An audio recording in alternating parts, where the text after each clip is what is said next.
Good morning, everybody. Thank you for joining us in what is a much busier conference than most of us will remember over the past few years, which is a great sign. For those of you who don't know me, my name's Nick Smith. I'm Chair of Labour in the City. We're a network of Labour supporters working in financial services. We're here now. We've got an event later, so hopefully see you there as well. One of the best things about my job is that I get to meet very interesting people, and so this morning, I'm looking forward to sharing that privilege with you today with my esteemed panel.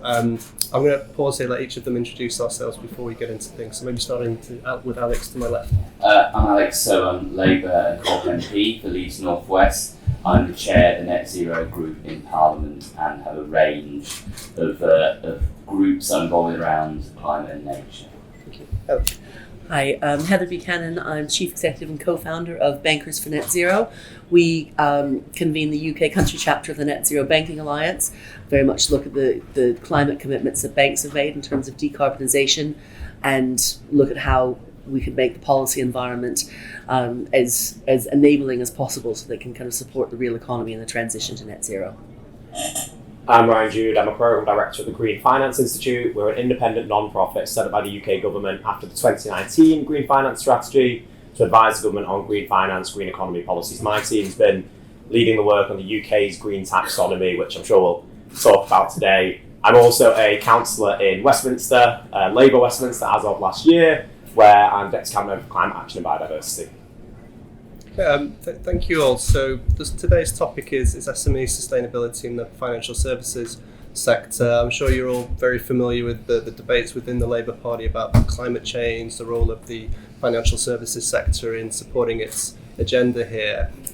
We chose the topic of SMEs because that's sort of where the rubber hits the road. You know, that's where real people have to face real choices, and indeed a lot of the policy and high level ambitions come to the fore. So I'm going to ask Alex just to sort of kick things off here and just say a few remarks about what do you see as the bigger, more challenging issues for SMEs in this space, and where do you think the Labour Party should be focusing its attention? I mean, SMEs are a hugely important part of the economy. In Leeds, where I'm an MP, they provide half the employment in the city. So we need to ensure that SMEs are on this journey and understand the journey. I mean, within SMEs, it's hugely diverse group of businesses, and different businesses have different needs. So circular economy, I think, right across the SME sector is a really important issue. We've got a culture war now on 7 bins and all the rest of it, but the reality is that SMEs need to have certainty about what the regulations are, particularly around things like packaging, around disposal, around electronics, what the costs are so they can plan, and what the pathways are. And obviously there are SMEs within that sector, which is slightly different, but SMEs broadly. And then I'm chair of the Net Zero PPG, and one of the central things that we've done the last few years is we've developed a Net Zero roadmap, which we've built on, and this year we've produced some Mythbusters as well, which are really helpful for SMEs because there's a lot of, frankly, misinformation out there. And all businesses are going to have this roadmap. And the thing about Net Zero is it's not just about moving to renewables or changing a vehicle fleet from diesel to electric or whatever it is. You are, every individual, every business, whether large or small, is going to have some level of emissions, and net zero means that they're going to need to offset. Large businesses, it's much easier. If you're a large airline, who are probably the biggest outliers here, you can go and buy some land and plant some trees. I'm not saying that's the best way to do it, but that's sort of the direction of travel. If you're an SME, that's not an option you have. So actually, it's incumbent on the Labour government, this is something I was working on in the Shadow Democrat team, is that there's a market there where you can go, you've got some certainty about what you're buying in the carbon market, and that you know that you are properly offsetting your emissions. And there's a lot more complexity through that. I mean, the third piece, and probably Heather's going to talk about this more than me, is about measurement. And there's no single methodology, there's no single way of doing it. I'm not sure, I'm fairly certain that a Labour government isn't going to bring a single methodology. The Labour government is going to impose a sort of big central diktat on this. So it is still going to be out there, but there are ones out there. For instance, the one that, and Heather will expand this, I'm sure, that Bankers Net Zero has been championing, which I've looked at, Perseus, is exactly the sort of tool that SMEs need to be using. Okay, so Alex has spelled out some of the general issues, and I'm going to paraphrase it. It's a capacity issue, right? They're small and they're busy focusing on their business and hopefully employing people well, rather than dealing with all this net zero stuff, which probably feels quite distant to most of their day-to-day lives. Heather, how do you help them? Well, I think to a certain extent, it's not just a matter of the fact that they've got to deal with this net zero stuff. It's almost worse than that, in that if you're a farmer and you supply 4 supermarkets and you've got 2 bank accounts, you're potentially being asked for 6 different sets of information in 6 different formats using 6 different carbon calculators that give you 6 different answers. So, if anything, it's more confusing in this initial engagement piece. So first and foremost, we do actually need to get to that stage where we all agree. I mean, the equivalent would be if you had all of the accountants in the world going out and competing with each other on how they present a profit and loss sheet or a balance sheet. We've all agreed that there's a baseline, and then we can compete on top of that, but we're not there yet. And so first and foremost, we need to sort that out. So Bankers for Net Zero, we're actually convening the SME advisory group for the Transition Plan Task Force. And one of our kind of key points is, can we all just agree on a very, what's the basic level of what are the key data points that we need to get to in terms of reporting? Because up to now, everything's been very top down, which means you've had the commitments and the standards of TCFD and reporting that have come from these incredibly large multinationals, using hundreds of data points and really complex things, and then they're going down their supply chain asking for information, and rather than kind of going from the bottom up saying, okay, actually, what are the core data points that are really important that we need to get through, because it might only be 3 for SMEs. And can you give everybody the inside baseball scoop? What are the key data points? Well, so that's to be agreed. Although in a very basic level, yes, that's your carbon. What's your energy usage? I mean, right now the way that carbon calculators work, it's all based on either proxy data or kind of industry estimates and averages, spend-based analysis. Spend-based analysis has a margin of error between 10 and 250%. And again, back to the balance sheet analogy, it'd be the equivalent of if you've got a number for how much you spent on travel, and somebody said, well, how did you get to that number? Instead of being able to go behind and saying, well, I spent X, Y, and Z on this, you'd say, well, actually, I just kind of used the average of what everybody in the industry does, and we kind of multiply it by whatever, and here's the number. It wouldn't be good enough, and that's where we are now. So the Perseus project we're working on is about using the principles of open banking, just to get the data, accurate, assurable data flowing from A to B. But I think, and it sounds really simple, doesn't it? It's like we just need one piece of that, just one this year we're doing, and then we'll go to a second piece of data. But even that's an incredibly complex process with lots of kind of regulatory and barriers we need to get through, and regulatory barriers, by the way, which will be different in every single country in the world.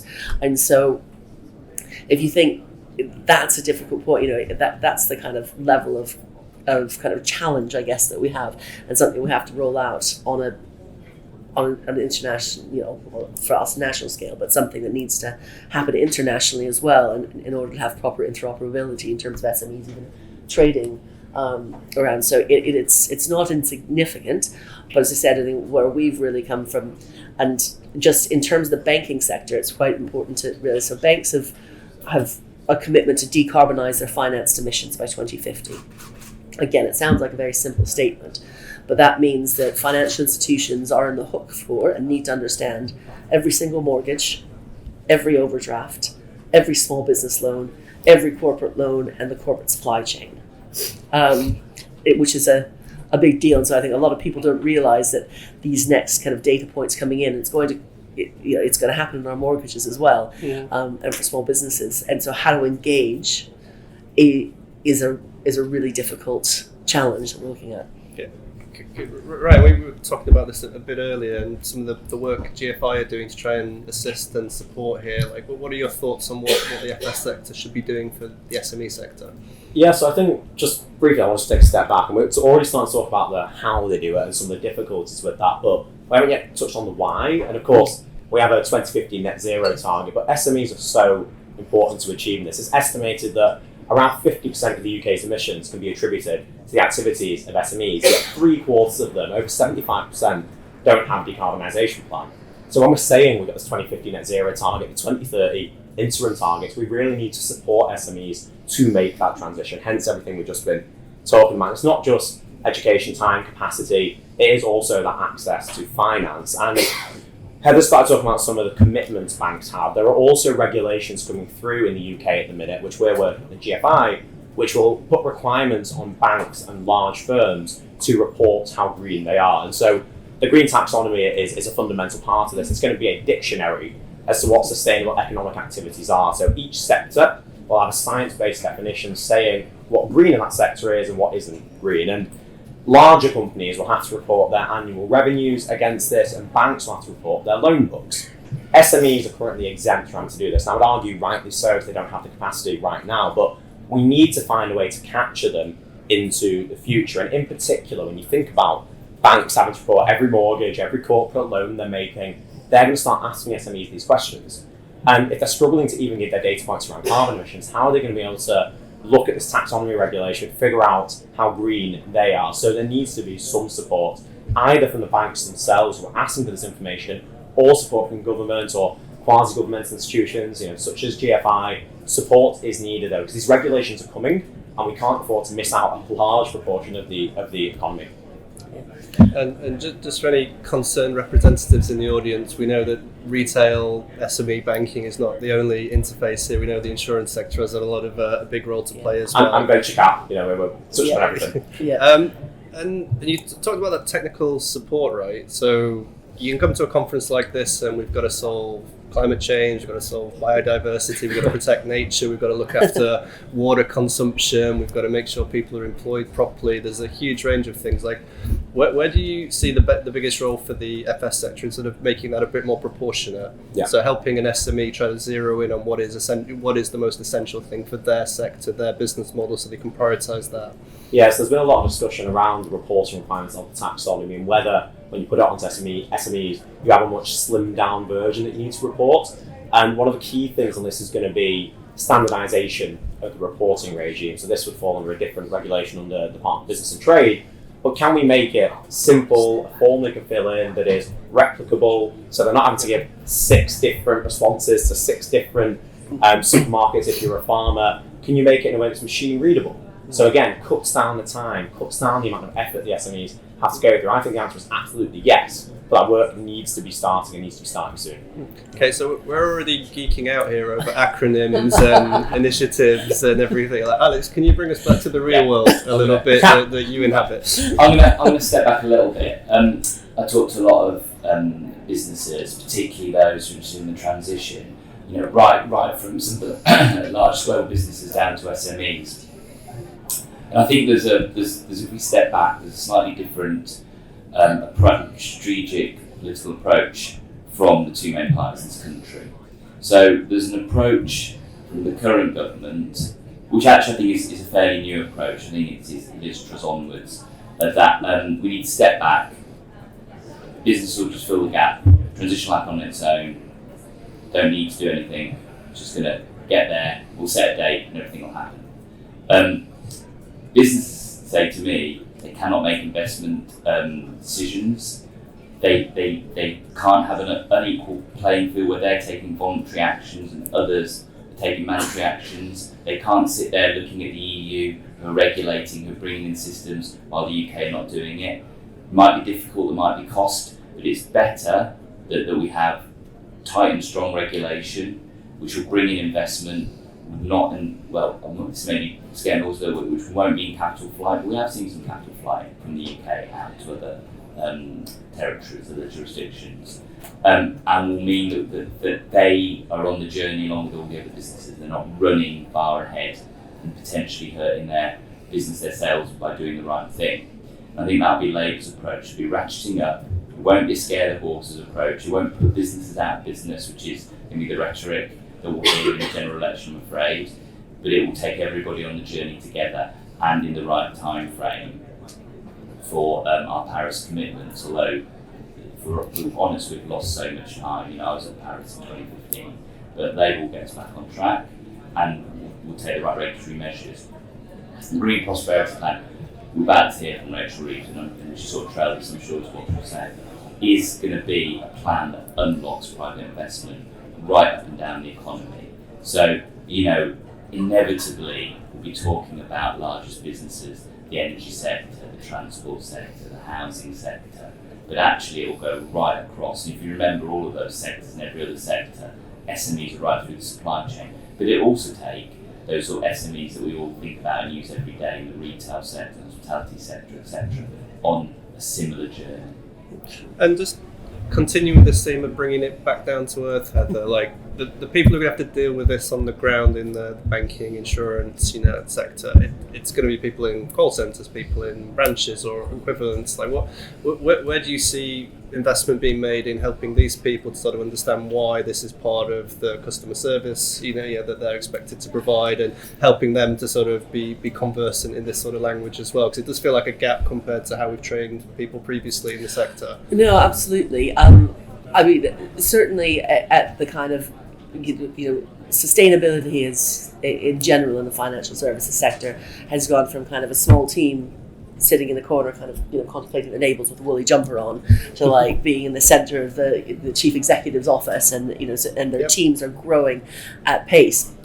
But it is a significant challenge on the one hand. I think one of the things that we have to think about is, at the end of the day, this is, financial institutions are still there to make money, all the rest of it. This is not just a cost, this is an opportunity, and people see this as an opportunity. And so if that just becomes part of the opportunity, that then it's actually not too different from where you are. But in terms of technical advice, they're certainly gearing up, and I know that you guys have worked with the financial institutions quite a bit on this, but it's an issue that we're kind of flying the plane as we build it. Sure. in this sense, which is not a comfortable place for anybody, obviously, but ultimately, the thing to remember is, with the kind of requirements for that information, it's not just that this information is going to need to be, in order to get a sustainability linked loan or anything like that. SMEs are going to need that just to stand still.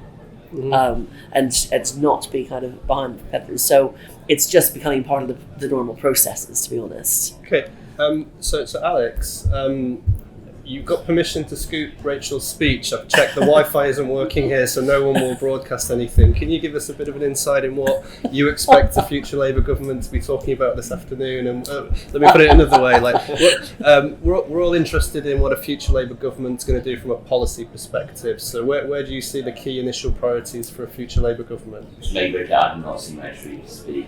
Rachel Reeves' speech. The Rachel Reeves' speech is entirely with Rachel Reeves. So there's no scoops, but obviously I've been working on this agenda on the front bench, so I know what's sort of working in the background, so I don't know what's released when, so I just really be a bit careful what I say. I might say something that's not going to be said at all at this conference and is later for our manifesto. I think I'll build on what I said before. So the approach of the Green Prosperity Plan is an approach of ramping up. So ramping up towards a 28 billion a year spend on this agenda, right through every sector, and actually including, although it be mainly private sector based spend, there will be a lot of spending in the public sector as well, and on individuals. So the big ticket item that we've been talking about for years is around home insulation. SMEs are the biggest part of that installer network, and actually have really struggled. If you remember the Green Homes grants, a lot of installers went under, I'm afraid to say, because the scheme just did not work. So one thing we're also going to do is make sure we aren't going to set up schemes that don't work.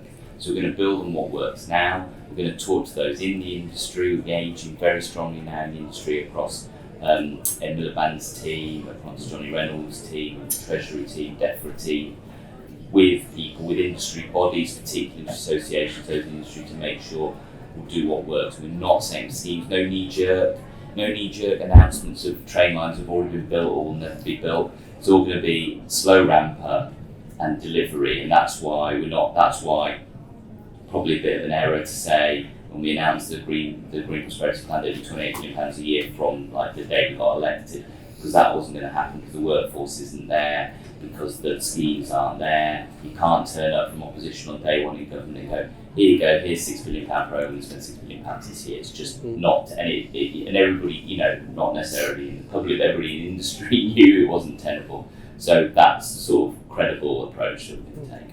Well, I'm sure I know at least a few people in the city who'd happily put 28 billion to work on day one if you get to that point. So feel free to drop me a line. Ryan, we were talking about this earlier. What do you see as the priorities?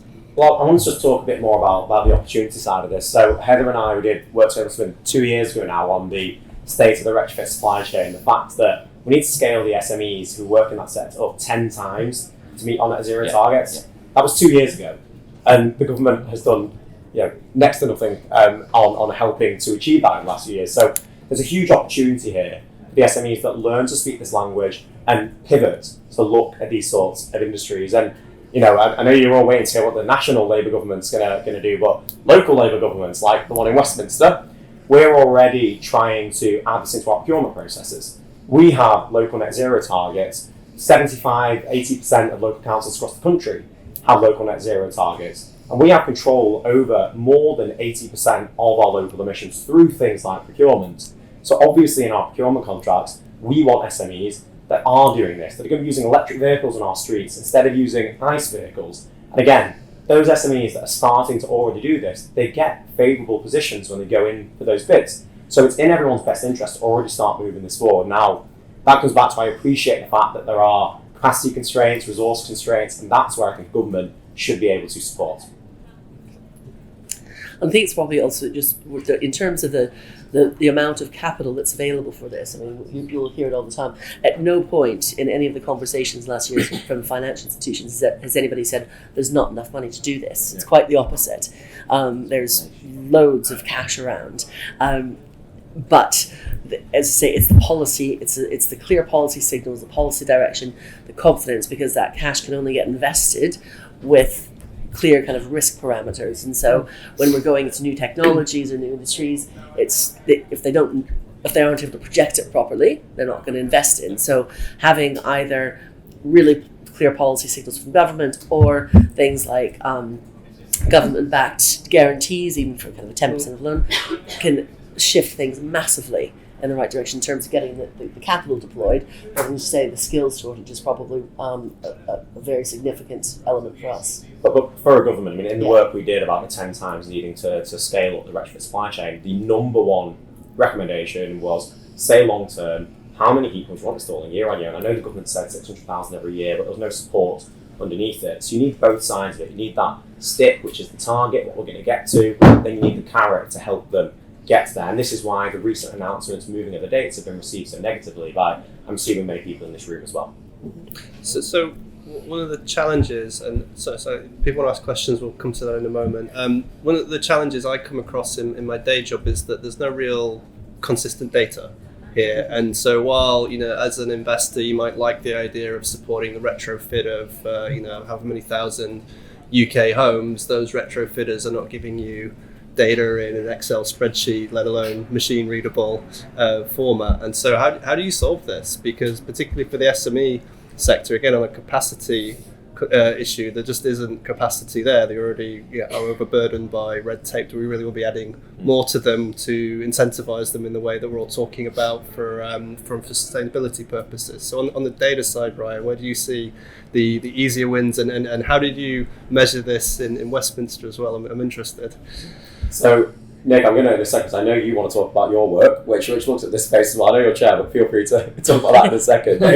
In Westminster, we are working with our local SMEs. We're funding Climate Essentials toolkits, where we put money behind support for 1,000 SMEs to come apply to that. We'll pay for it. We'll support them in getting these data approximations, getting these data estimates. But the fundamental issue is that the data isn't necessarily accurate right now. But the more that we have who start reporting, the more better sense of it that we can start to get. So we're doing what we can as local government to support them. But then, of course, there's all the various budget constraints that we have locally. So one of our big asks is that if you are setting out things like the taxonomy, you're going to be asking SMEs to do it, then enable institutions, perhaps banks, perhaps quasi non-profits to be funded by the government to provide support to SMEs. They don't necessarily have the capacity to do it, they don't necessarily have the time and the money to do it. There are organisations that come in and help them set up the capability to then report on it on an ongoing basis.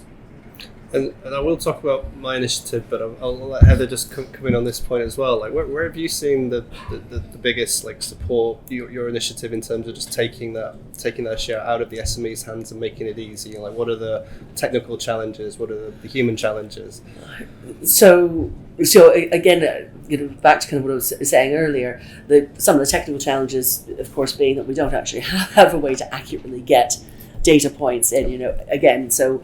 We're having to essentially speak with regulators and everything, even just to get the basics in, and that's at a really, really properly kind of geeky behind the scenes data thing, which is which I don't necessarily get involved in, but for then to be able giving the SMEs that kind of clarity, and this is what we don't have is they don't have a single ask anymore, and even when there is a single ask, they don't know necessarily where to get the data from or if it's the right data. And so until we get that sorted, it's going to be we're tinkering around the edges as far as we're concerned. Okay, and just very briefly on, I helped found an initiative called the ESG Integrated Disclosure Project, which looks at this issue, but for the larger end of SMEs. So typically not your butcher, baker, candlestick maker, firms employing between 250 and 500 people. The challenge there was that everybody was being asked multiple asked for multiple data points in different formats. We've created a standardized questionnaire template that acts as a global baseline for that market. It's consistent with SASB materiality framework for those if you're familiar with it, and if you want to have a quick look at it, it's www.esgidp.org. So that's my plug over with. Come grab me afterwards. Back to your regular programming. Alex, can we do what Ryan's done at local government, at central government level, in terms of procurement frameworks and incentivising SMEs in particular? Oh, absolutely. There's a huge amount of work that the Cabinet Office could do. Probably the only slight conflict is around devolution. So obviously, Ryan's a London council, you've got the Mayor for London, in West Yorkshire, we've got the Mayor of West Yorkshire. So, and there are regional nuances and differences, but government can set a framework for which devolution to operate in, and that's how it operates in other less centralised European countries, like with the German Länder, for instance, who probably on this area have moved much more quickly than we have because they've got a system in place to do so. And ultimately, I mean, we are currently kind of speaking with the cabinet office, and there's an SME Crown representative within there, who deals with procurement. But ultimately, it's anything that we just have to have continuity between what government's doing, what finance is doing, because ultimately everybody needs finance and everybody needs money. And actually, the one thing that all SMEs have in common is that they've got a way to move their money from A to B. So yeah. Sure.